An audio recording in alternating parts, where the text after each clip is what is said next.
I can only say that I found it easy to work with him.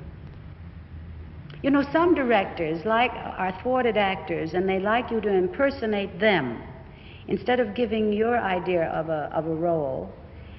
Now, DeMille, for instance, Cecil DeMille would say to an actor, well, I've hired you to act, so act, and if you're good, that's fine. If you're bad, I'll tell you you're bad. Now, another director by the name of D.W. Griffith, you could always tell when an actor had worked for Mr. Griffith because they had mannerisms like Mr. Griffith. You didn't even have to see his name on the screen, and you would know that that person had worked with Mr. Griffith. Now, von Stroheim was not like that. He was, I would say, more like DeMille, very intense man, but nevertheless, he didn't try to show you how a scene should be done and then you try to give a bad impersonation of him. He would have been rather funny, you know, trying to show me how to play a convent girl. As a matter of fact, that might have been very amusing. Queen Kelly is not a finished picture. The only thing that was rather difficult at the time was that he was taking longer to do 1/3 of the picture. Of course, pictures have budgets, and that means a certain length of months to shoot a picture and a certain amount of money to spend. And when we had finished with the first half of the script, not the first half, the first third of the script, we then had 20,000 feet. We could have made 4 or 5 pictures out of it. So we started to get a little worried that we had so much film and we'd only shot 1/3 of the script. And we already were starting into about $600,000, which was a lot of money. And if we had continued at that pace and that amount of filming, most of it would have been on the cutting room floor, and then we would have had to spend maybe $1.5 million to finish the picture. So time-wise, we were behind. We had a lot of film which we didn't need, which would never see the light of day on the screen. And so when we came now to a very important point in the story, where up to this time I had played a convent girl.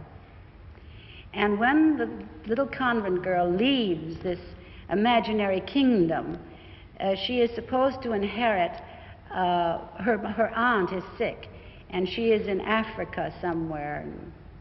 I don't remember what part it was supposed to be in Africa, but I go there as a convent girl, and in the script it was a dance hall place that my aunt was running, and I take over. Well, there's nothing much you could do in the kingdom that would be censorable with a convent girl, but when you get down to a dance hall establishment, well, you can make it look like it isn't a dance hall, but perhaps something else, which would be censorable.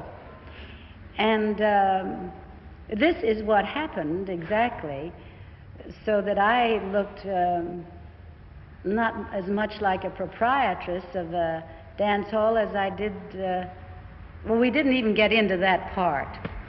I happened to become worried about what was being shot, and since the 2 people that were being put in charge didn't seem to have any control over the situation, I walked off the set one morning after it was very early in the morning and I had just had a cup of tea for breakfast, and one of the characters had to drool tobacco juice, I don't know how you're ever going to say this in French, on my hand, and I felt a little squirmish, and I also knew that it would probably be not in the picture, so I walked off the set, excused myself, and went to the dressing room, my bungalow, where I lived actually, and called New York and called the bankers and said, I think you'd better come out here because I'm worried. Much of the stuff that we're making in this dance hall, quote, question mark, I think is censorable, and the Will Hayes office will never allow us to show it. And not only that, but we have 20,000 feet for the first third of the picture, and if we continue like this, we're going to be all year, and it's going to cost more than I wish to be responsible for. So, like that, the bankers were there. They didn't have jets in those days, but they were there before I knew it, as if they'd come by their own kites or their own steam. And so as a matter of fact, I never saw von Stroheim from that day until actually we were making Sunset Boulevard. Actually, face to face with Erich von Stroheim was when I did Sunset Boulevard. And we never spoke of Queen Kelly.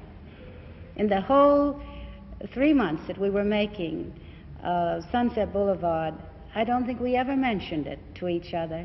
We were glad to see one another. He, meantime, had had various interesting things happening to him, as I had. In an artist's career, you have your cycles of being everything going right, and then everything going wrong. I had been through this when I did Sunset Boulevard. My career seemed to be over. He, too, had gone through this as a director, but he had done something as an actor. And so when we met, we were very pleased to see each other, and it was a tremendous experience to work with him as an actor. You know, when we started Sunset Boulevard, we didn't have a finished script.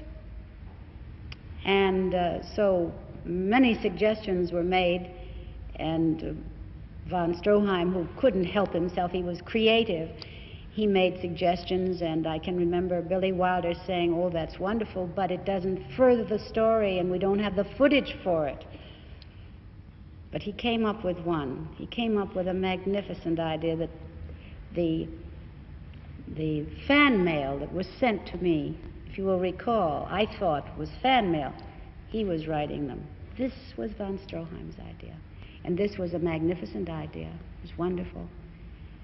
We had nice times on the set, and I have wonderful recollections. And then after the picture, I met him here in France, you know. We even talked about doing something about Queen Kelly, making a new story around it, seeing if we couldn't save this beautiful material, which he had done where I was a convent girl. But unfortunately, I lived in America, he lived here, and then he left us.